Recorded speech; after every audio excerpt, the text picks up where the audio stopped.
Back to our channel DSS pharma. Guys आज की हमारी video important questions of quality assurance जो कि प्रीवियस ईयर क्वेश्चन पेपर से लिए गए हैं। सो वीडियो के अंत तक बने रहें और अगर आपको 2021-22 का पेपर 2 मार्क्स का चाहिए तो वो लिंक उसका डिस्क्रिप्शन बॉक्स में मिल जाएगा। सो हमारा आज का पहला क्वेश्चन है डिफाइन क्वालिटी एश्योरेंस। देखो क्वालिटी एश्योरेंस को डिफाइन करना है तो सीधे साफ समझिए कि क्वालिटी एश्योरेंस से साफ साफ मतलब है कि जो क्वालिटी को एश्योर करे, किसी भी ड्रग या किसी भी मैनेजमेंट की रिक्वायरमेंट जो होती है उसकी क्वालिटी को एश्योर करे, उसको क्वालिटी एश्योरेंस बोलते हैं। नेक्स्ट हमारा है cross contamination. Define cross contamination. Cross contamination क्या होता है? किसी भी अनवांटेड फॉरेन पार्टिकल्स का हमारी ड्रग में एंटर कर जाना, उसको क्रॉस कंटामिनेशन बोलते हैं। या तो वो इंटेंशनली हो सकता है या अनइंटेंशनली हो सकता है, ठीक है। तो किसी भी माइक्रो ऑर्गेनिजम्स का, बैक्टीरिया का ट्रांसफर हो जाना एक सब्सटेंस से अनदर सब्सटेंस में, उसे हम क्रॉस कंटामिनेशन कहते हैं और वो हमारे हार्मफुल इफेक्ट देते हैं, ठीक है। हार्मफुल इफेक्ट प्रोवाइड दे सकते हैं तो हम उसे क्रॉस कंटामिनेशन बोल सकते हैं। नेक्स्ट हमारा है give the list of test for rubber closures.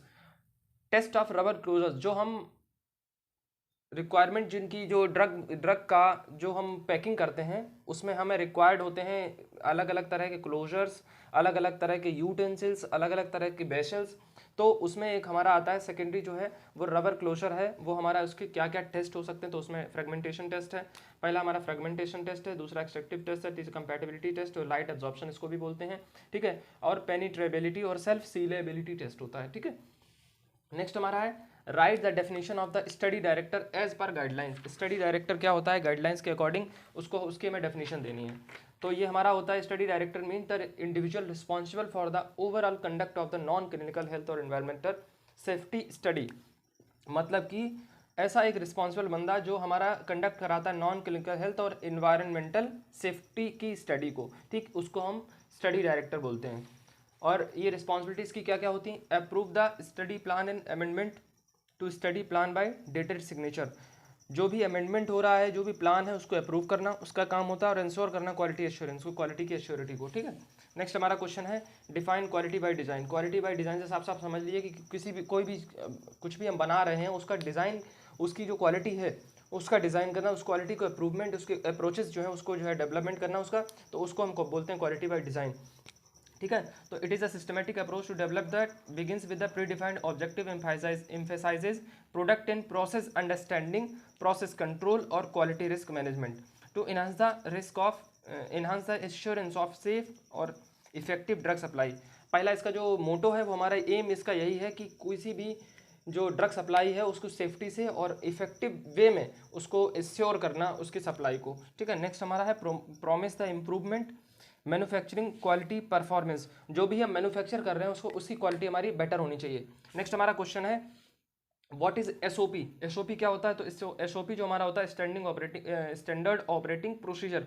ये हर जगह इसको जो है अप्लाई किया जाता है, हर जगह ये मिलेगा आपको। कुछ भी आप बना रहे हो, एक सुई से लेकर के और बड़ी से बड़ी चीज़ें बना रहे हो, वहाँ पे एसओपी फॉलो हो रही होगी। स्टैंडर्ड ऑपरेटिंग प्रोसीजर उसको बोलते हैं। इसके जो भी हमारे स्टैंडर्ड, अब हम ड्रग की बात करें तो ड्रग हमारे अकॉर्डिंग टू फार्माकोपियाज स्टैंडर्ड लिए जाते हैं, ठीक है। फिर उसको जो है आप उसको जो है अकॉर्डिंग टू दैट जो हमें प्रोसीड करना होता है। तो ये क्या होता है? It is a procedure to carry out the operation correctly and always in the same manner.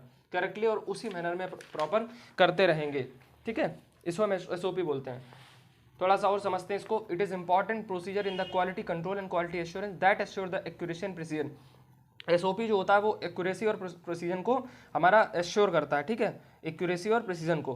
Quality उसकी क्वालिटी क्या करता है? अचीव एफिशिएंसी अचीव करता है और रेगुलेटरी कंप्लायंस जो भी होते हैं उसको हम अचीव करते हैं, उसके एश्योर करते हैं, ठीक है। नेक्स्ट हमारा क्वेश्चन है define limit of detection LOD।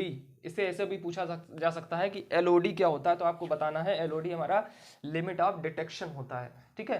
तो 2 नंबर में पूछा जा सकता है, 2 नंबर में ही पूछा जाएगा। LOD करके पूछा जा सकता है तो आपको लिमिट ऑफ डिटेक्शन लिख देना है। डायरेक्ट पूछा जा सकता है लिमिट ऑफ डिटेक्शन क्या होता है, तो आपको ये लिखना है, ठीक है। तो it is defined the lowest quantity of concentration of component that can be reliably detected with a given analytical method. कोई भी वर्क हम कर रहे हैं, कोई भी हम मेथड अप्लाई कर रहे हैं, उसकी जो लोवेस्ट क्वांटिटी होती है, उसका लोवेस्ट क्वांटिटी या उसका कंसंट्रेशन, माने ड्रग है, कोई ड्रग हम बना रहे हैं तो उसका लोवेस्ट कंसंट्रेशन क्या हो, उसके अकॉर्डिंग हम उसके मेथड और उसके एनालिटिकल जो मेथड है उसको प्रोसीड करेंगे। ठीक है, तो लिमिट ऑफ डिटेक्शन का सीधे सीधे मतलब समझ लीजिए कि जितनी भी लिमिट, क्या लिमिट्स हो सकती हैं उसको डिटेक्ट करने को हम लिमिट ऑफ डिटेक्शन बोलते हैं। ठीक है, नेक्स्ट हमारा है what right clean area classification. Clean area है, यहाँ पे आर नहीं है, क्लीन एरिया क्लासिफिकेशन एज पर एफडीए की गाइडलाइंस के अकॉर्डिंग हमें क्लीन एरिया क्लासिफिकेशन देना है। तो पहले तो आप समझ लीजिए कि क्लीन एरिया होता क्या है। ये हमारे जो ड्रग डिज़ाइन में क्या करते हैं, ड्रग डिज़ाइन में इसका बहुत ज़्यादा रोल है, इंपॉर्टेंट रोल है।